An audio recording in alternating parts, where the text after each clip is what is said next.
Good afternoon and assalamu alaikum, everyone. My name is Mehlaka Samdani. I am the director at Community Alliance for Peace and Justice, an advocacy group that seeks to improve U.S. foreign policy towards the Middle East and South Asia. Thank you all so much for joining us. We are gathering today at a very critical moment. Just last night, a ceasefire was announced between Iran and the U.S., brokered by Pakistan. And it came after a period of dangerous escalation. To see how the 40-day conflict and the current ceasefire are being viewed inside Iran, we are extremely fortunate to be joined by a renowned scholar, Dr. Fouad Izzadi, who is a professor at the University of Tehran, where he specializes in American studies and U.S. foreign policy. Professor Izzadi, thank you so much for joining us today. Thank you very much. Thank you for having me. So, Professor, let's begin with the ceasefire itself. How is it being viewed inside Iran? Is it being considered a victory? Is it a tactical pause? Or do you believe this is a genuine diplomatic opening? It could be all of three. We are hoping that this would end the war. Iran was not interested in fighting the United States or Israel. There was a diplomatic solution available. I don't know if you saw the interview of the Omani foreign minister with CBS News. Before the war, he went to Washington. He said that an agreement was available, and he said they could reach an agreement within 24 hours. But the Trump administration was not interested in an agreement. They wanted to change Iran's government, and you don't enter an agreement with the government that you want to change. And so they started these bombings. We had the former National Security Advisor Jake Sullivan saying that the concessions that Iranians were offering to the other side was quite extensive.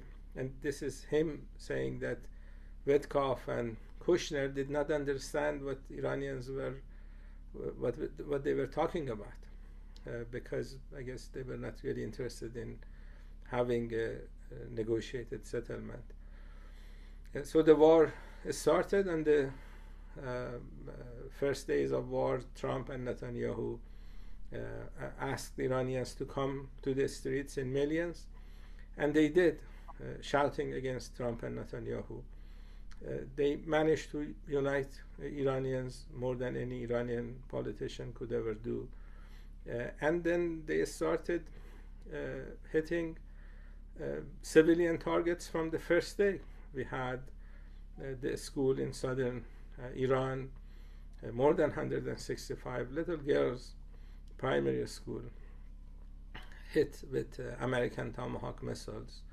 It was a double tap, so they hit it, and then they had some rescue workers, some parents going to rescue the children, and then there was another American Tomahawk missile landing in the same area. And they have attacked more than 250 hospitals, universities, railroads, all civilian targets. Before the genocide in Gaza, Netanyahu called Palestinians Amalek, and before the war in Iran, Netanyahu went to a military base, Israeli military base, and he called Iranians Amalek. And in their twisted ideology, if they label a nation Amalek, they get to kill their women and children. So Iran has lost more than 2,000 civilians, lots of damage to infrastructure. Trump, a couple of days ago, was talking about ending Iranian civilization. Iranian civilization is more than 6,000 years old. He is interested in Iranian oil. In his interview with Financial Times, he said he wants to take Iranian oil, and The other day, reporters asked him, "Why would you want to do that?" And he said, "I'm a businessman. I like to make money." He has talked about changing Iran's borders. They have not been able to do any of these things. Right. And after this ceasefire announcement, we had a lot of celebrations. People were basically realizing that the country has managed to survive a very substantial attack by two nuclear regimes. Right. Iranian government does not have nuclear weapons, the other side does, and they used all they had against Iran. And you know, the US spends 100 times more on its military in comparison to Iran. And the fact that the country has survived is a sign of national pride. People are proud of soldiers that have sacrificed their lives defending their country. And this celebration continues. Of course, people also remember the past negotiations. Right. Iran was attacked 2 times in the middle of negotiations, one in June of last year. Trump called the operation in June Midnight Hammer. He took that hammer and smashed the negotiating table. Iran provided Trump with another table in February.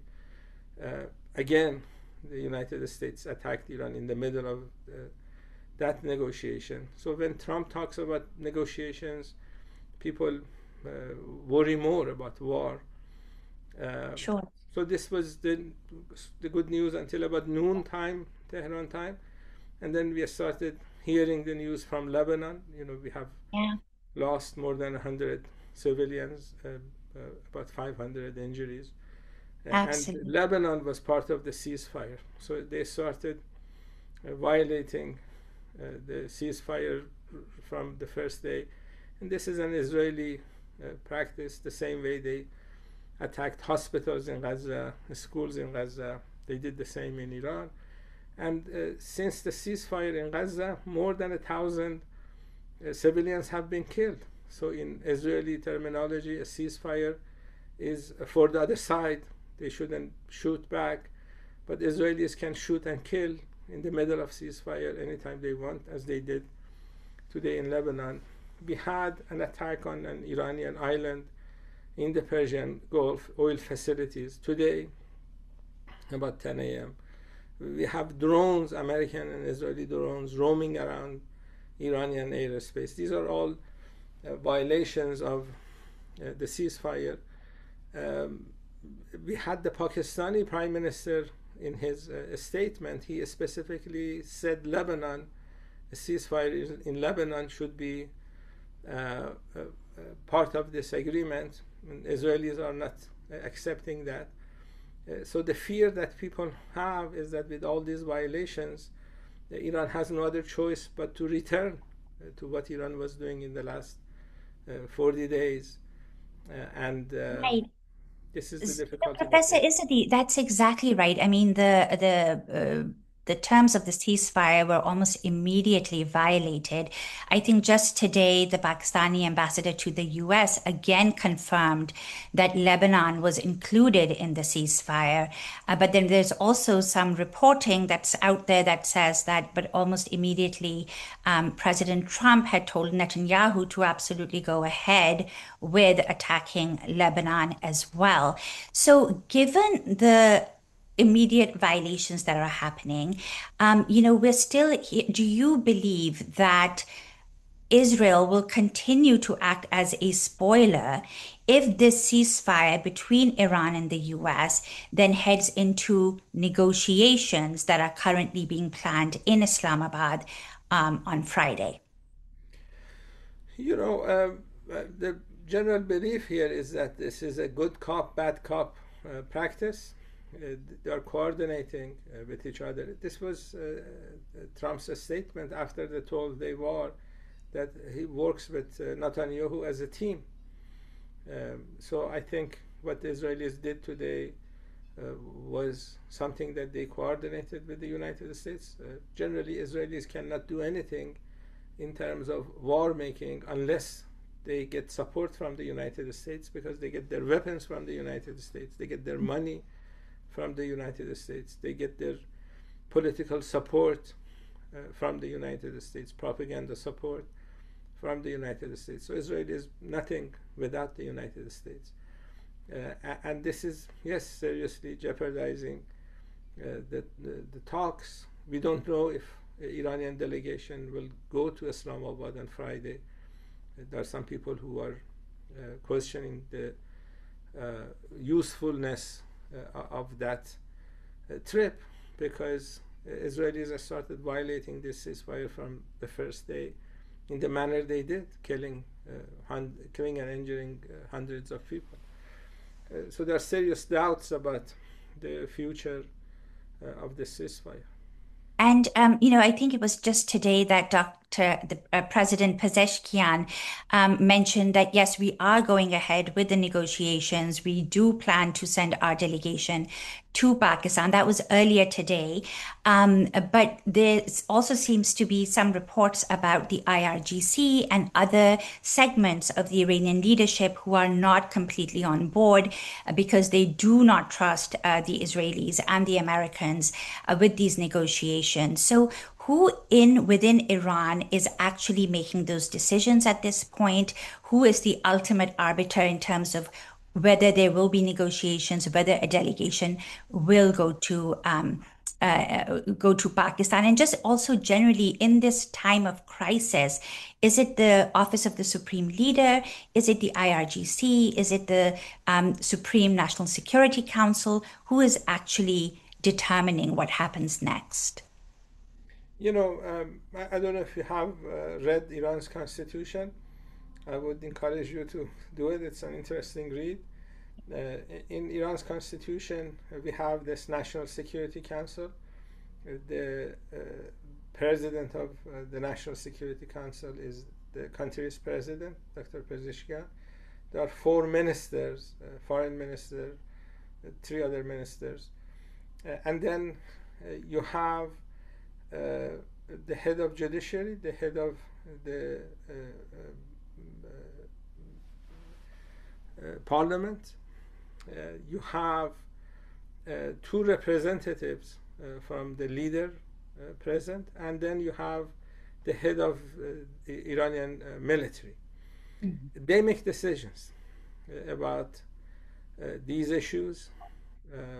They represent the executive branch, the legislative branch, the judicial branch, and others, military, others. They make these decisions, and so if Iran goes to Islamabad on Friday, it's a decision that they made. If Iran realizes that going to Islamabad is not useful, they make the decision. They make all the decisions when it comes to these issues. Iranian parliament, like other parliaments, they pass laws. For example, they are working on a law for a Strait of Hormuz. So this is how the Iranian government functions. So are you saying that everybody's sort of on the same page with respect to these negotiations going forward? Yes, of course, there are always disagreements. I think you're running an NGO. Among the directors of NGO, there are sometimes disagreements. This is human beings when they sit around the table. Sometimes they disagree.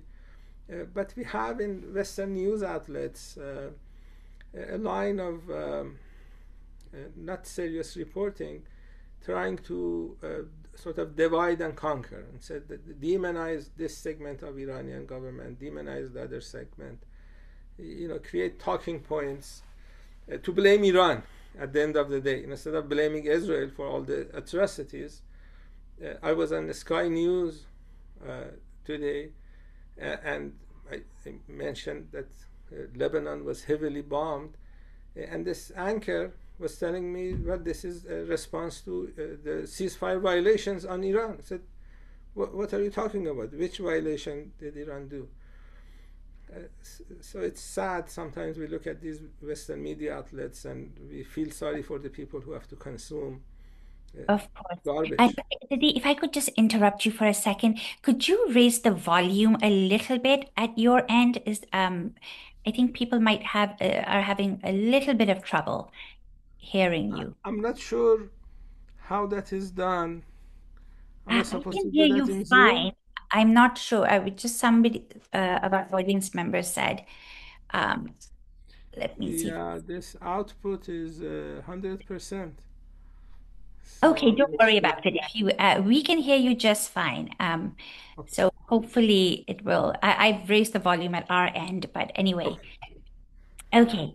So, uh, Dr. Izzadi, I did want to ask. I mean, initially, or earlier, Iran had said that, we will not enter into a temporary ceasefire. This is a 2-week ceasefire, and that we do want to see a permanent end to the conflict. Why do you think Iran agreed to this? You know, Iran is basically trying to see whether uh, this can lead to a permanent end of hostilities. That's why there is this 2 week deadline. Uh, what Iran was saying is that they don't want. I think we have some background noise, which is okay as long as it's okay with you. Oh, yes, I can't hear the background noise. You're Okay, fine. okay, good. Uh, what Iranian leaders have been saying is that they don't want to go to war with United States and Israel every few months. They attacked Iran in June. They attacked Iran in February. Uh, we don't want to do this again. Iran has a population of over 90 million. You cannot run a country of 90 million people with two nuclear regimes attacking you every few months.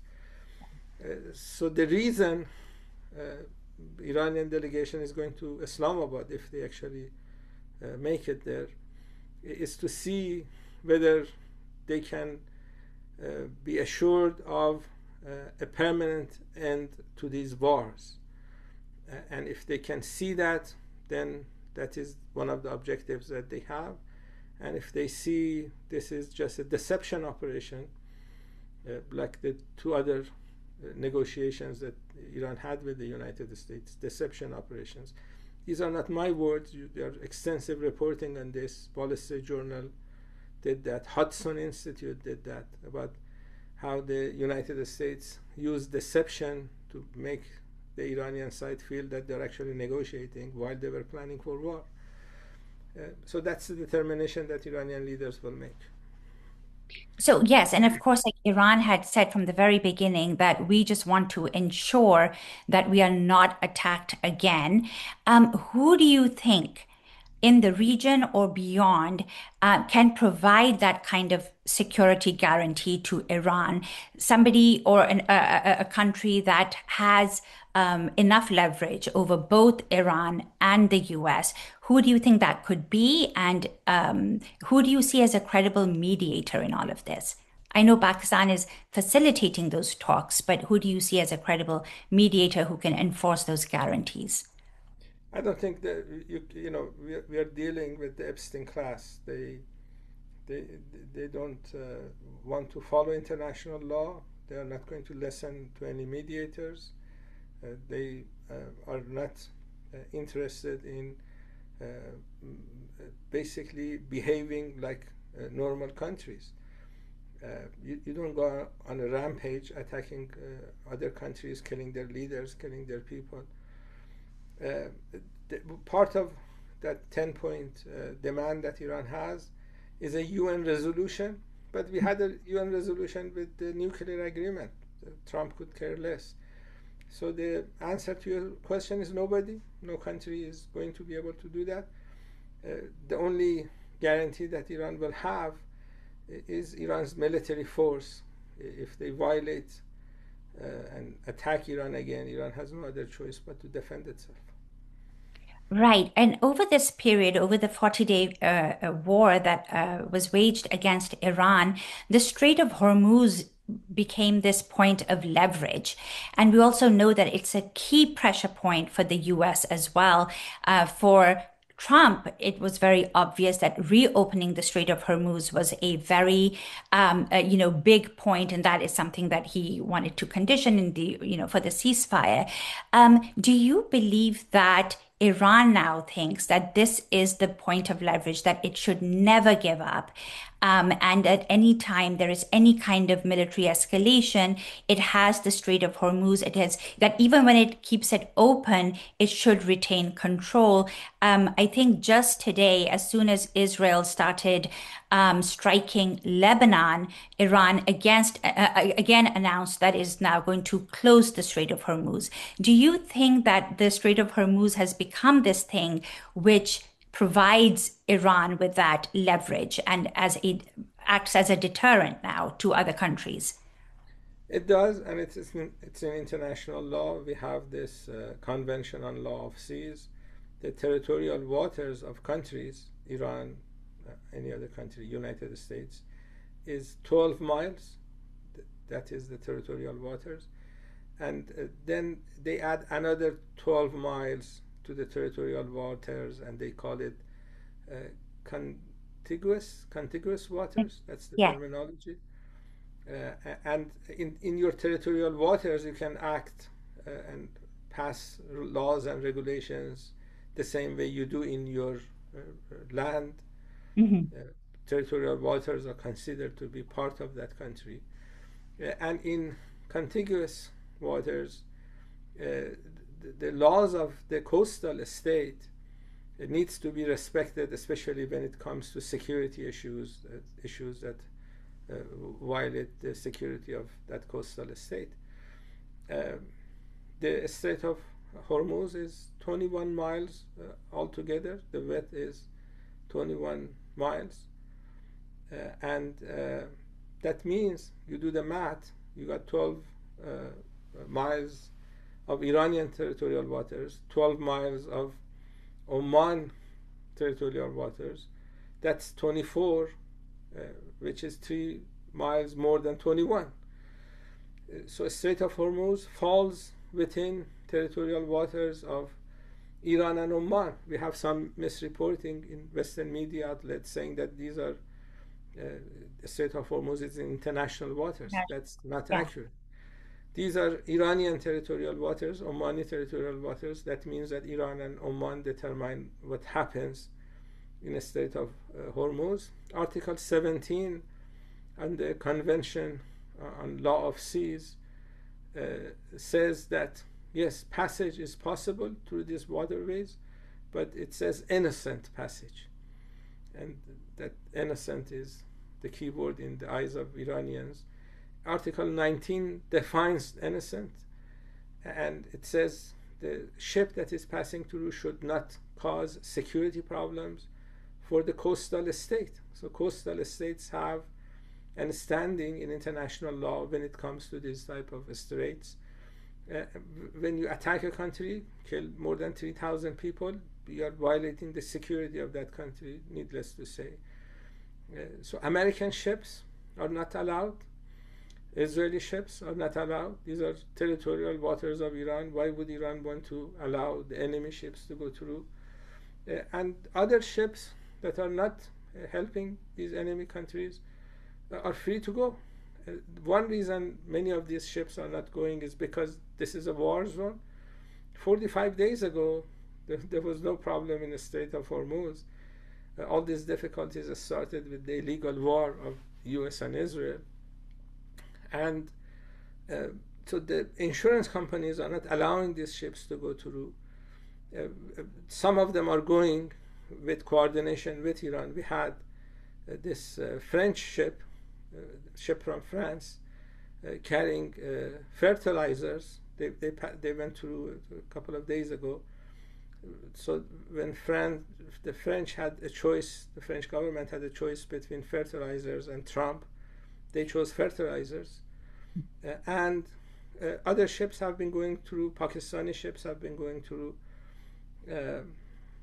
So they should not. And we have some of these Persian Gulf countries that provided bases to the United States. Today, the Joint Chief of the Staff thanked these countries for fighting with the United States against Iran. I haven't seen any of these countries denying their involvement in this war. The war was illegal. If you want to attack a country, you need to go to the UN Security Council, put that country under Article 43 of Chapter 7, and the US didn't do that. Israelis didn't do that. So the attack on Iran is against international law, and aiding an attack that is illegal under international law is also illegal.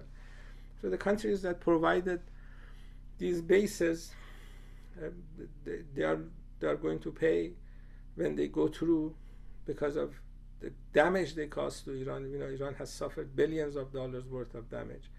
The money for that compensation will come through the transit fee that Iran will level at the Strait of Hormuz. And so, yeah, so it plans to continue to do that. Last night there was the reopening of the Hormuz that Iran had declared that it will go ahead and do. But right now, I guess it's closed again as a result of Israeli attacks on Lebanon. But when it does reopen, you're saying that it will charge transit fees to anybody who goes through, or is it just those ships that are considered somewhat hostile? This is a law that the Iranian parliament is working on, and Iranian and Omani officials have been talking about this. This is very customary practice. The countries that are members of this Convention on Law of Seas, Australia, Denmark, Canada, they charge fees. They don't call it a transit fee, they call it pilotage fee. But they charge. It's not small. Australia charges more for oil tankers because of the risk they have for environment.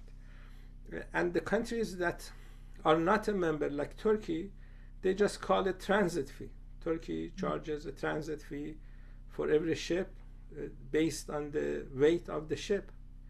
You can Google this. You do Turkey Straits transit fee. This was very much covered in the news outlets because they increased that fee by 15% a few months ago. Iran is not a member of the Convention on Law of Seas, neither is US, neither is Israel. So Iran can level that tax and call it transit fee. And Iran will do that because Iran has suffered extensively. And so the countries that help the US, provided bases for US, they are going to pay for it. And friendly countries, they could some arrangements could work out. Iran is not trying to hurt anyone. Iran is trying to make sure that this strait that lies within Iranian territorial waters is not used against Iran as a coastal state, and this is not too much to ask. Sure.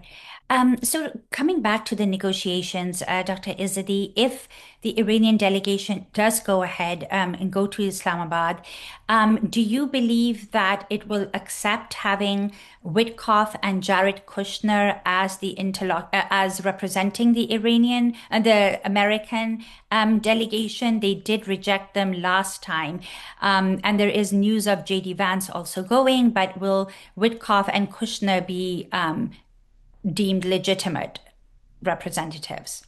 They're of course not legitimate because they were part of the deception 2 times, and they work for Netanyahu as far as I can tell.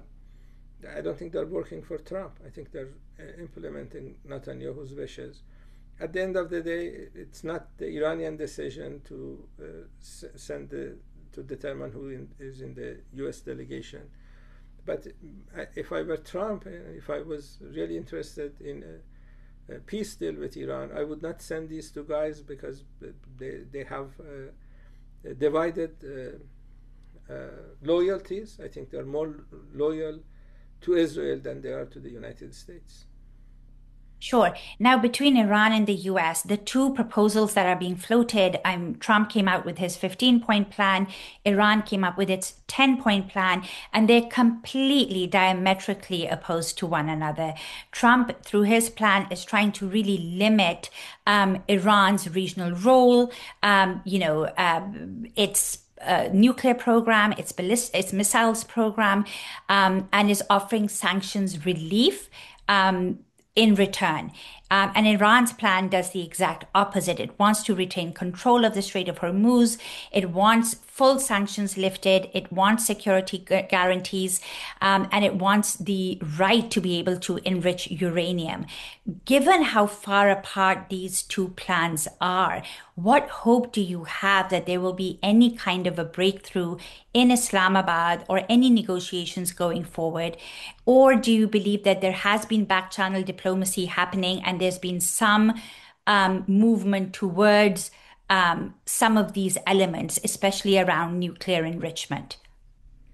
The hope is not that much because of the history that we have with the United States. I think the Trump administration would realize sooner or later that this was a failed policy. Trump has this ability to declare victory when the policy is failing, and then he would go off to other things. This is the hope that Iranians have. But if they expect Iran to limit its ballistic missiles, that's not going to happen because Iran needs these missiles to hit Tel Aviv and Haifa when Iran is attacked by Israelis. And other things, compensation, the Strait of Hormuz issue, the idea that this should be the end of the war, these are not things that Iran can compromise on. So either they accept these very reasonable demands, or Iran has to go back and defend itself the way Iran has done for the last 40 days. Right. And so, in terms of, I just wanted to sort of hone in on the nuclear enrichment part of it. Does Iran want to have the right? I mean, it does have the right to, but, in terms of these negotiations, does it want to keep the right to enrich uranium for civilian purposes? Is there any conversation around what the US wants it for it to give up its uranium stockpile? Are you privy to any of those conversations within Iran that are happening, that there might be some movement around? I encourage you to read this annual threat assessment last year. This is the work of the U.S. intelligence community. Tulsi Gabbard presented this report last year, and it said three things about Iran's nuclear program. The first thing was that Iran does not have nuclear weapons. The second thing it said that Iran does not have a nuclear weapon program. And the third thing it says is that Iranian leaders have not decided to have a nuclear weapon program. When they asked Trump about this report, which is the consensus of the US intelligence community, he dismissed it and he attacked Iran in June. And again this year when Tulsi Gabbard was at the US Senate, senators asked her about what she said last year, and she refused to deny the fact that the US intelligence community was not worried about Iran building nuclear weapons. So the issue is not enrichment. If someone is worried about nuclear weapons in Iran, the best way would be to have JCPOA again, because under the JCPOA, Iran could not enrich more than 3.65%. You cannot find any nuclear scientist that would tell you can build a nuclear bomb with 3.65%. Iran was under extensive inspections by the International Atomic Energy Agency. And Trump left that agreement because I don't think he was really worried about Iran's nuclear program. He said he totally destroyed Iran's nuclear program in June. Then again, he attacked Iran with the same idea of destroying Iran's nuclear program. So overall, I don't think they are worried about Iran's nuclear program. If they were, they would return to that agreement, or return to an agreement similar to it, and Trump can call it the Trump agreement. Of course. But there is, people do wonder, Dr. Izzadi, that given the way Trump, tore up the JCPOA, the way they have gone and attacked and carried out this war of aggression against Iran, that perhaps it might not be a bad idea for Iran to develop nuclear weapons as a deterrent. Is there debate within Iran around that possibility, given how much leverage it now has? And just as a credible deterrent to prevent that from prevent those attacks happening again. Yes, there is a debate. People are wondering whether Iran can continue to resist and fight back when Iran is attacked by two nuclear regimes. There are some people in Iran that say that that's not possible. So there is a debate going on that issue. I see. And is there this is just a technical question. I should probably know this as well. The fatwa that was passed decades earlier about Iran not developing nuclear weapons, was that issued, is that still in place or has that been removed? Just in terms of religious reasons, if you could sort of let me know what the status of that fatwa is. It is still in place, but under Islamic theology, and a jurist can have his own fatwa. We haven't heard a new fatwa coming from the new leader in Iran, but he doesn't have to follow the old fatwa. He can have a new fatwa. I'm not sure if he will change that fatwa or not, but he can if he wants to. I see. Thank you for that. Just a couple more questions and then we'll turn it over to the audience as well. I just wanted to talk a little bit about the Gulf Iran ties. Prior to the war, there were efforts, especially after the Saudi Iran rapprochement, to stabilize relations in the Gulf. Do you think after everything that has happened over the past 40 days, those gains have now been completely reversed? Is there any way in the near future to sort of salvage some of those relations? Iran is interested in having good relations with Iran's neighbors. You cannot choose your neighbors, so the best way would be to accommodate them as much as you can. And you're right, Iran worked very hard to maintain some level of good relations with these countries. Unfortunately, these countries provided bases for an illegal attack on Iran. We had this in Wall Street Journal the other day that Iranian drones hit 5 American refueling airplanes in a Saudi base, not an U.S. base in Saudi Arabia, a Saudi base. And Trump tried to dismiss that, and he said that it wasn't 5, it was 1, which is actually acknowledging the fact that Saudis were providing bases to the Americans. On the second day of war, Kuwaitis said that they shot down 3 U.S. airplanes by mistake. And before that, they had said that they would not allow their airspace to be used by the Americans. But how can you shoot down American airplanes if they're not in your airspace? They were. So we have a lot of reports. Today, this Secretary of War Crimes said that the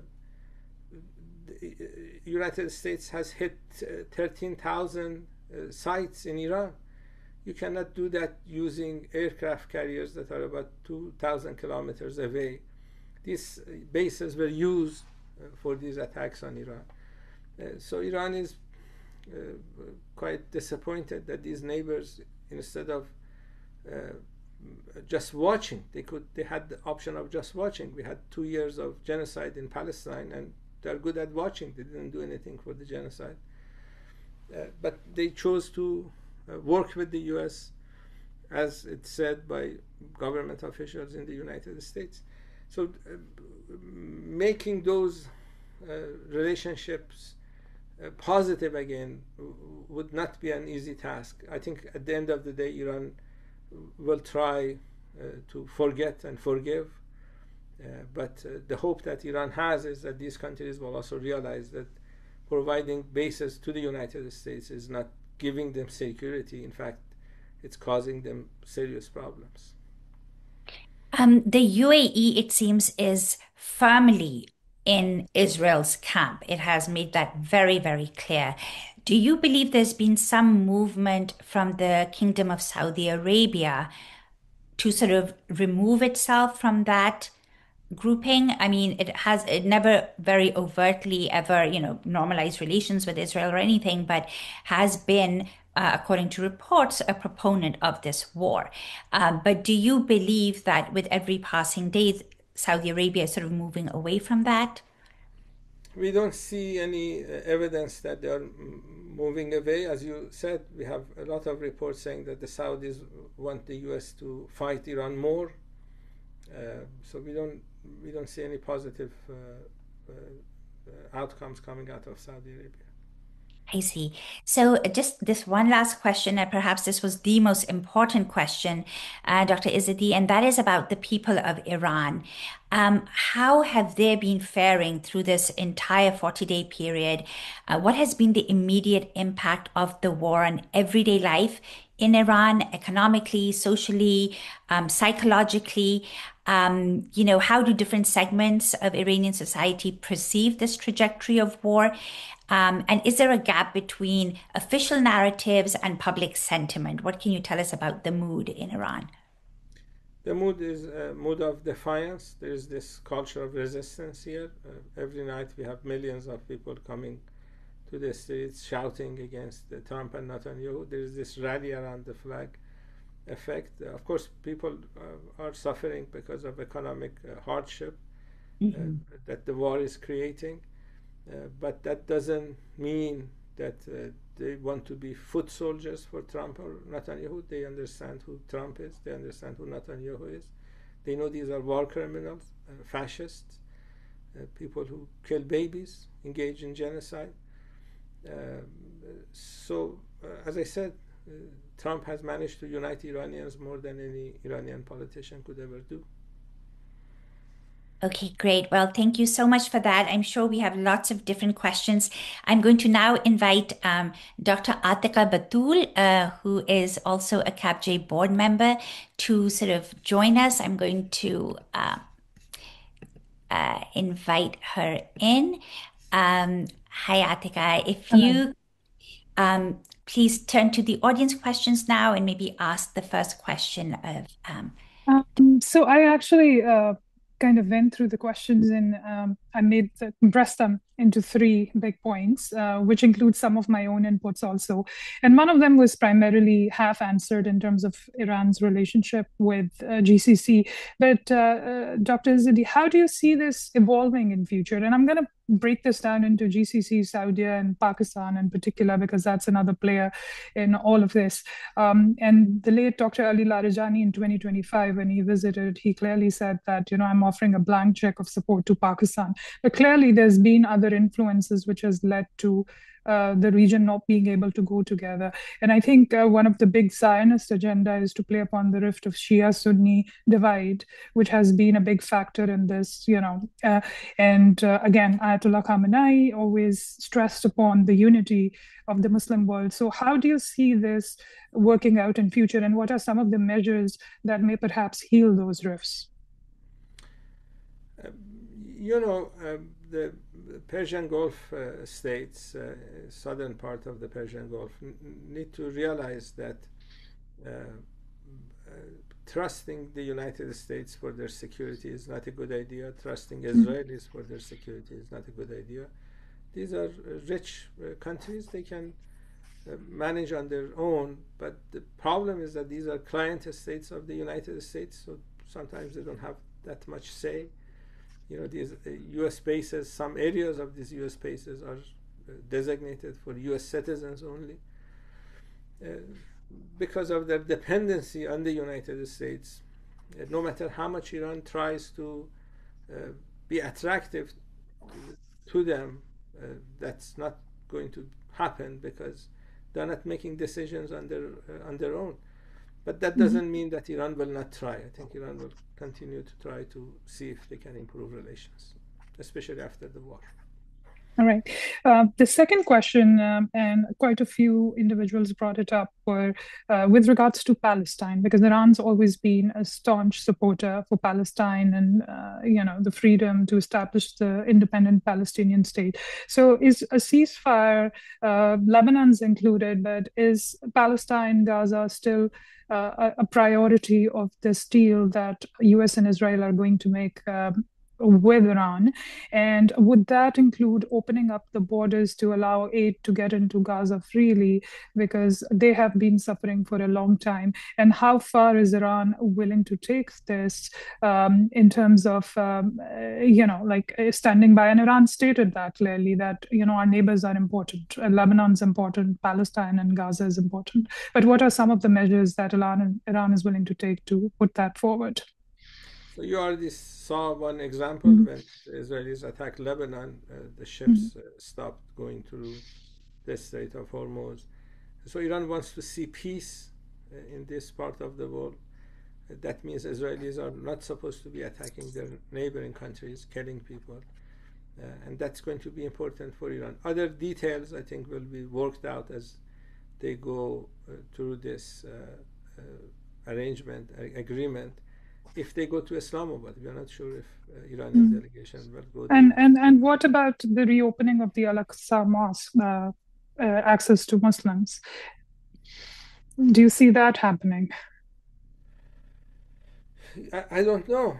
We are dealing with a genocidal regime. They kill little babies. Whether they want to open the Al-Aqsa Mosque or not this is another issue. These are things that will happen, I think, gradually once this axis of resistance becomes more powerful. Stronger. The only language that Israelis understand is the language of force. All right. And the last question we have is, actually, I'll just split that into two. But first of all, Israel's always hid behind the United States. The United States being the front, while they continue their background attacks.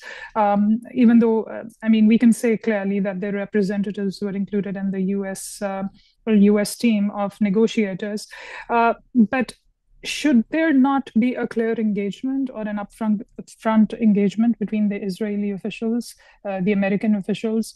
There's a lot of deception. There's a lot of misinformation, which is, propagated. And it has been stated now repeatedly within US media that Israeli goals and American goals are not aligning for this war even. So why just engage the US team only? Why are there not Israeli officials part of the negotiating team? Because the US team is working for the Israeli officials. Well, you're right in that, but I guess the question really is that we should have like a clear front instead of them hiding behind the US officials. We know that they work together, they work as a tag team, as you said, good cop, bad cop. But is there any behind the scene or front of the scene direct engagement between the two countries or the three countries? Two of them already engage, but Iran in particular. Iran's solution for Palestine is one man, one vote. The same thing that happened in South Africa. These people have occupied other people's land. They need to go back to Europe, where they came from. All right.